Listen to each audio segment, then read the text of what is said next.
All right, welcome back to the Far Outpost.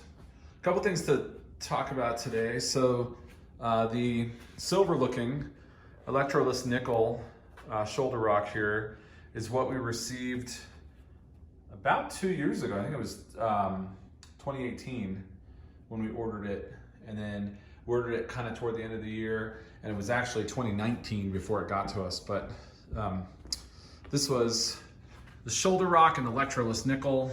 You can see that the previous version had the stamping here, which we really like. This one is just flat, but that ring is just flat, and this ring right here, if I can get in, show you, this actually has, you can't really see it, but it actually says Kabuki ShouldeRök on it. There you go. Kabuki strength ShouldeRök. So that's kind of a cool touch. This one, looks kind of like bronzish. This is actually the collapsible one, which they used to call the tactical ShouldeRök, and this was a Blemish from Kabuki. And the knurling was pretty, there's like some little minor kind of flaws here, and then the knurling just in general, I'll try to find some examples. Yeah, you can see kind of here and here. I mean, the knurling it looked just rough enough that they probably couldn't sell it new. Their Blemish isn't like the Rogue Boneyard where you get a smoke and deal but no end caps. This one you get the real deal. You could hang on to this and tell everyone it's a ShouldeRök, and it is. It's branded the same way as the other ShouldeRöks, but you only get a 10% discount.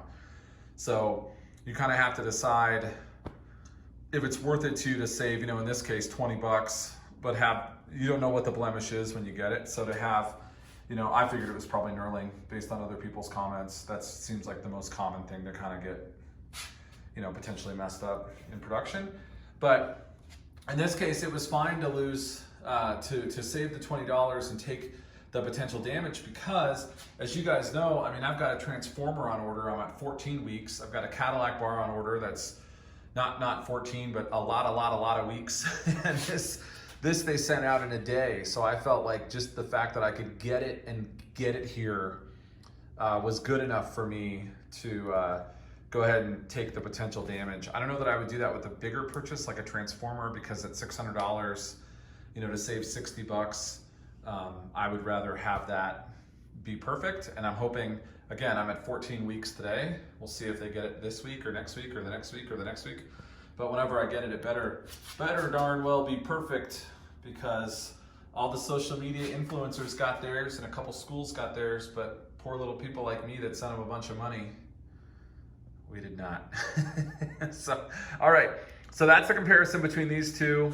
You can see that, that one, a little bit of different branding. This one, because it's the tactical or the breakdown, it has that extra patch of knurling there, which the original one doesn't. That allows you to use it as like a shorter mace, right? Or like an Indian club, or, something like that. And then you can unscrew that, and I'll edit that in, but I'll show one where I take it apart.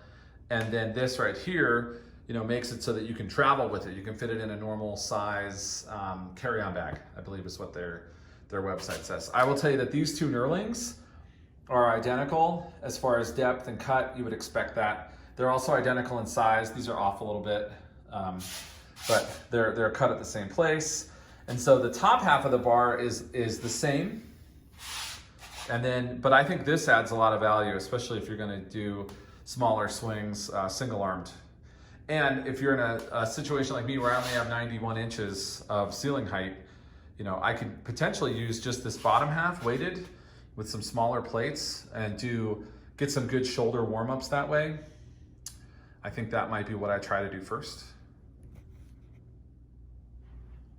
So when I looked at this, what I was concerned about was this joint here, this junction together, and how well that would hold if I put a bunch of weight on it and started swinging it around. I can tell you that this, it doesn't lock per se, like quote unquote lock, but it really is firmly in place, and I had zero issues swinging it around. I didn't feel any looseness. It didn't come undone. And actually, when I took the weight off and then went to undo it for this example, it was really tight. It was tight on there. So there's plenty of threads. They've done a great job, engineering or planning this. And of course, it still has the ability to be used as a massage device or as a tempering kind of pressure point device, right? That's what I think they've said multiple times, that their end of the handle design is meant to be. So tons of uses, super excited. I won't hang on to both of these, but I did, since I was able to get this one on that 10% off, I decided to grab it and see what the differences were. I think if I was gonna keep one at this point, I would keep the breakdown version simply because of the low ceilings in the basement. This will be great for single arm swings. And then I'll have the ability, if I run out to the backyard or go outside, I can put it together and use it at its full height. So just the versatility of this is probably the sales tactic. Although I will say, if you're into cool, the cool factor on this, right, with the kind of bronzish black color, yeah, the cool factor is all there. This thing just looks awesome. And you can see a little bit better, I think now that I'm in the light, you can see a little bit better how it says Kabuki strength, and then the other side of the collar says ShouldeRök. So, yeah, great stuff. Good job, Kabuki. Really happy with this one. Thanks for stopping by. Have a great weekend, everyone. Take care.